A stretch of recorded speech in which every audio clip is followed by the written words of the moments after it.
Hello everyone, welcome back to our channel literature Sarathi. अगर आपको ये वीडियो पसंद आए तो लाइक कर दीजिए और मेरे चैनल लिटरेचर सारथी को सब्सक्राइब भी कर दीजिए। तो चलिए हम ज़्यादा टाइम ना वेस्ट करते हुए आज का अपना टॉपिक लेते हैं। तो आज का हमारा टॉपिक है भारत में यूरोपीय कंपनियों का आगमन। तो भारत में यूरोपीय कंपनियों का आगमन प्राचीन काल से ही विदेशी व्यापार हेतु भारत आया करते थे। भारत में यूरोपीय कंपनियों का आगमन हुआ किसके लिए? व्यापार के लिए। सर्वप्रथम हमारे देश में जो आए वो पुर्तगाली आए और जल मार्ग से होते हुए वो भारत में आए।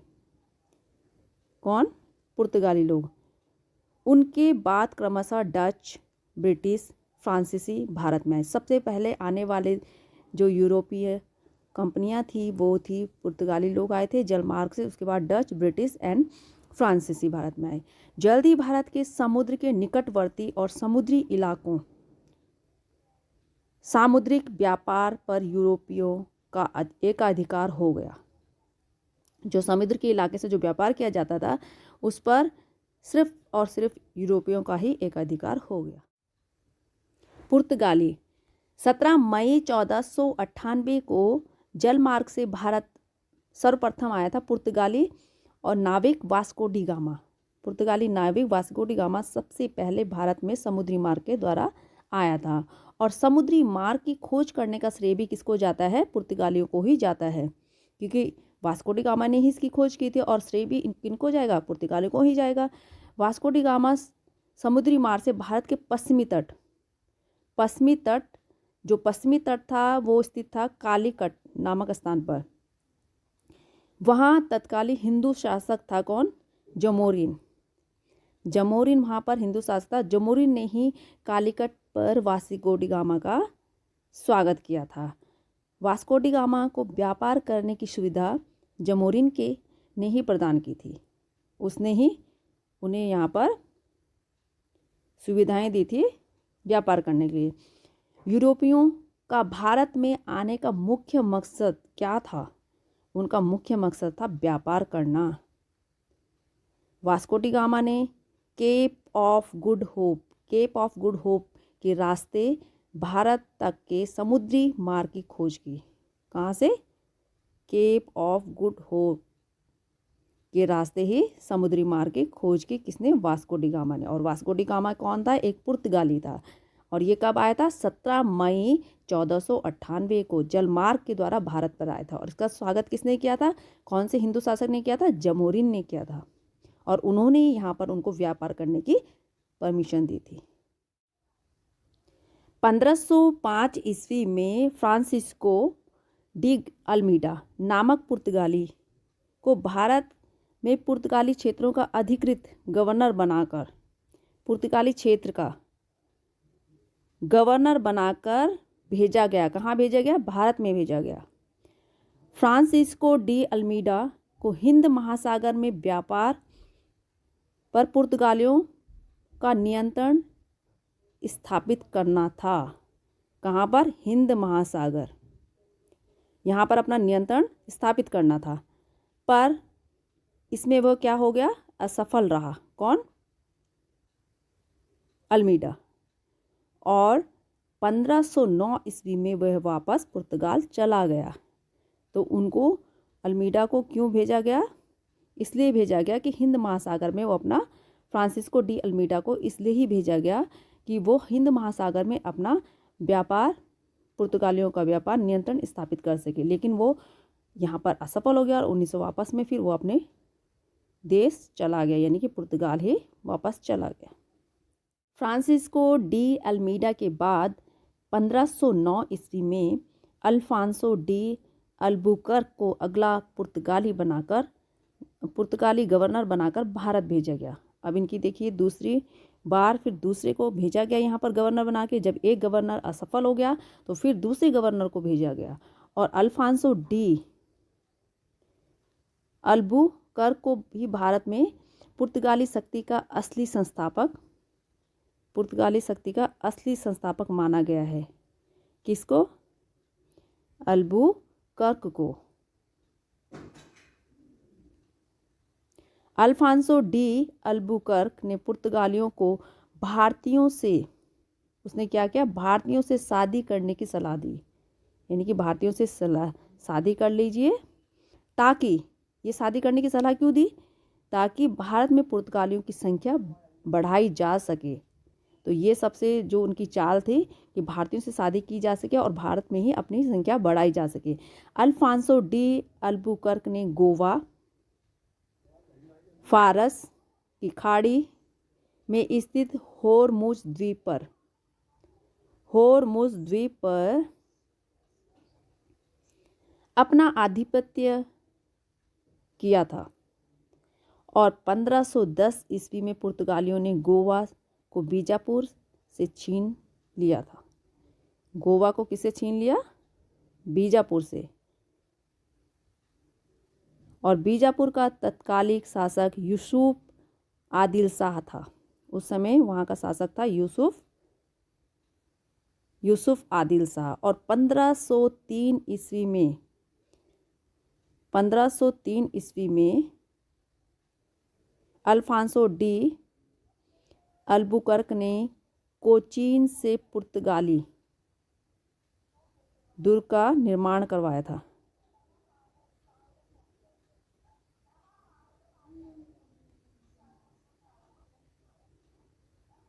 कोचीन से पुर्तगाली दुर्ग का निर्माण करवाया था।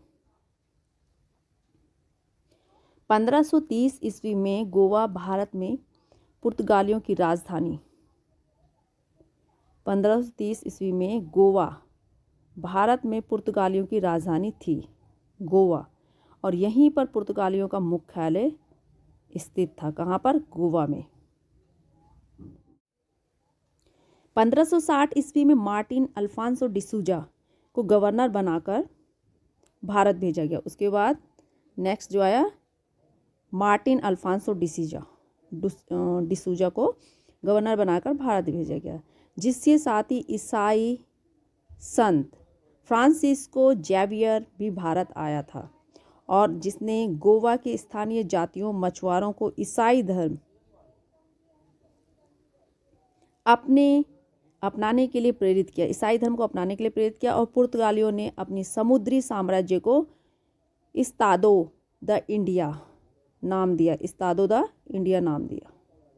किसने, पुर्तगालियों ने, जिसके तहत उसने उनके अधिकार क्षेत्र से गुजरने वाले, ये क्यों दिया नाम, कि उनके अधिकार क्षेत्र से गुजरने वाले जहाज़ों की सुरक्षा कर देना होता था। सुरक्षा कर, जो भी उनके एरिया से गुजरते थे जहाज़, उन्हें क्या देना होता था, सुरक्षा कर देना होता था, जिसे कार्टर्स कहा जाता है। जो सुरक्षा कर जिस भी एरिया से उनके जहाज़ गुजरते थे वहाँ पर सुरक्षा कर दिया जाता था और उस कर को कहा जाता था कार्टर्स कहा जाता था। यह एक परमिट की भांति ही हुआ करता था। जैसे आजकल परमिट होता है, तो ये कार्टर्स जो होता था ये भी एक परमिट की भांति होता था। मुगल साम्राज्य के महान शासक अकबर को भी ये सुरक्षा कर देना होता था, उसको भी देना होता था। जो भी वहाँ से गुजरता था, जो भी उस एरिया से जाता था, उन सभी को ये कर देना होता। भारत में लाल मिर्च, काली मिर्च और तंबाकू की खेती पुर्तगालियों की ही देन है। पुर्तगालियों ने ही भारतीयों को ये सब सिखाया, लाल मिर्च, काली मिर्च एंड तंबाकू। भारत में जहाज निर्माण, प्रिंटिंग प्रेस तकनीकी लाने का श्रेय भी किसको जाता है, पुर्तगालियों को ही जाता है।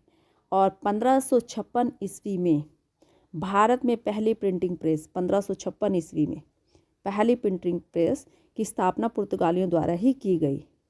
इन्हीं पुर्तगालियों ने बहुत अच्छे कार्य भी किए हमारे देश में। भारत में पुर्तगालियों द्वारा स्थापित पहली फैक्ट्री थी हुगली।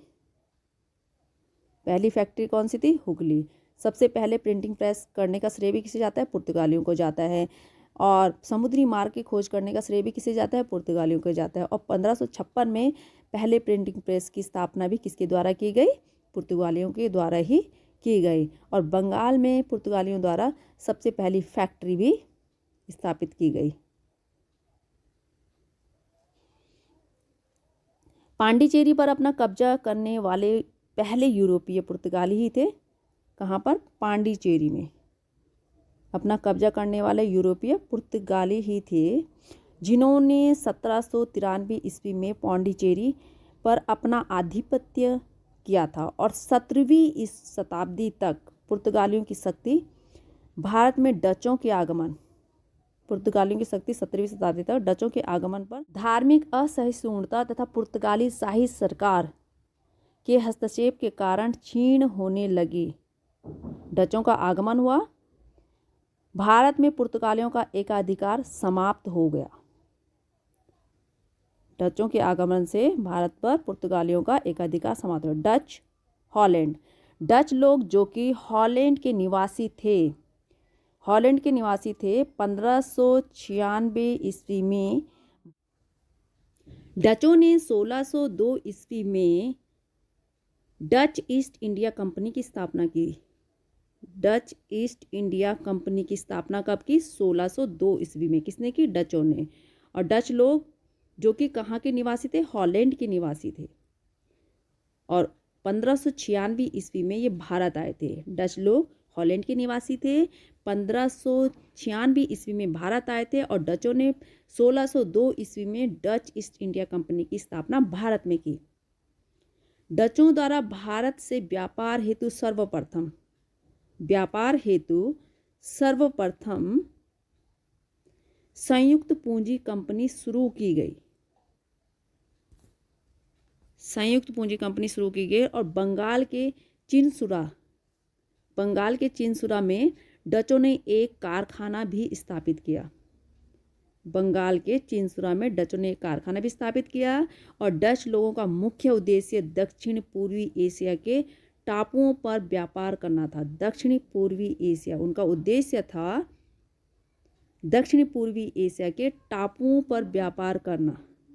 भारत उनके व्यापारिक मार्ग में पड़ने वाली बस एक कड़ी थी। जो टापू थे उत्तर दक्षिण के, उस मार्ग में सिर्फ भारत ही एक रास्ता था, जो भारत एक कड़ी थी जो वहाँ पर पड़ता था। डचों ने पुर्तगालियों को पराजित कर पुर्तगालियों को इन्होंने पराजित किया, क्योंकि जब डच लोग आए तो पुर्तगालियों का शासन क्या हो गया? समाप्त हो गया। इन्होंने पुर्तगालियों को प्राप्त कर कोची में फोर्ट विलियम्स का निर्माण करवाया। डचों ने गुजरात, कोरोमंडल, बंगाल और उड़ीसा आदि में व्यापारिक कोठियाँ खोली इन्होंने। डचों ने पहली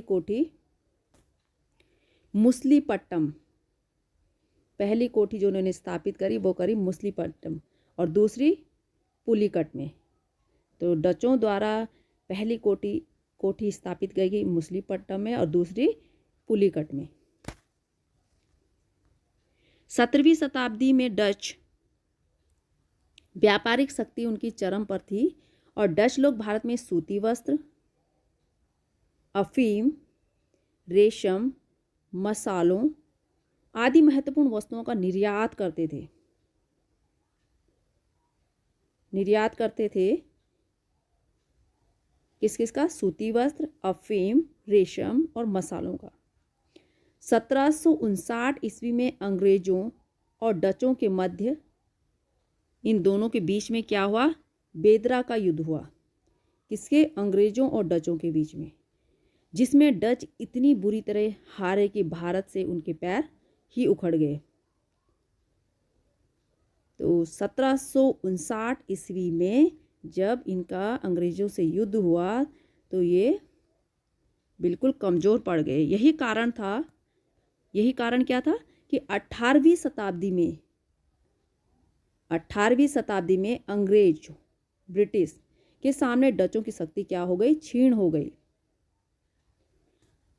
अब नेक्स्ट पॉइंट हमारा है ब्रिटिश भारत में व्यापार हेतु आई। सभी यूरोपीय कंपनियों में अंग्रेज सबसे शक्तिशाली थे। पहले पुर्तगाली, फिर डच और उसके बाद अंग्रेज। तो ये सबसे शक्तिशाली थे अंग्रेज लोग।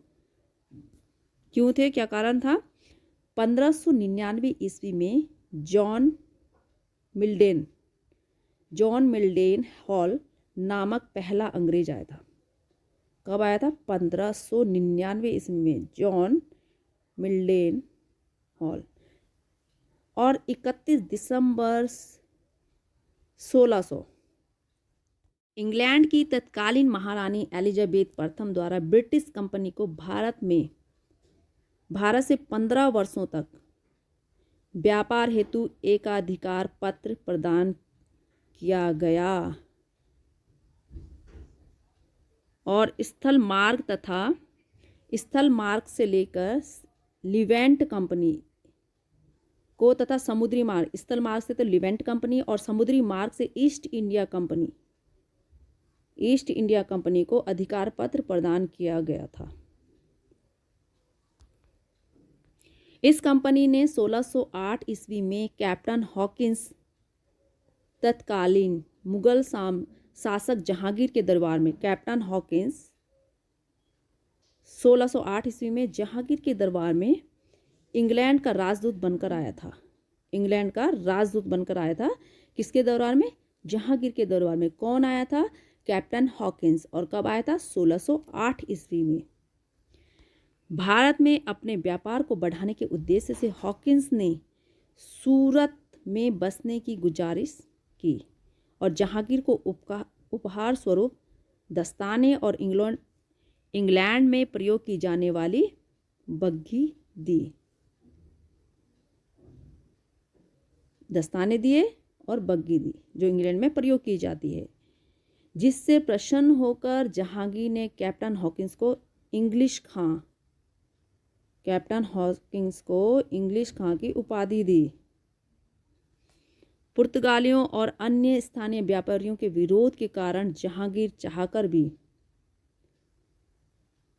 अंग्रेजों को सूरत में बसने की आज्ञा न दे सका। फलस्वरूप अंग्रेजों ने बलपूर्वक 1611 ईस्वी में कैप्टन मिडलटन द्वारा स्वाली नामक जगह पर पुर्तगालियों के जहाजी बेड़े को हराकर भगा दिया और जिसके परिणाम स्वरूप 1613 ईस्वी में जहांगीर ने फरमान जारी किया कि अंग्रेजों को सूरत में स्थायी व्यापारिक कोठी बनाने की आज्ञा दे दी और ईस्ट इंडिया कंपनी द्वारा 1613 ईस्वी में पहला कारखाना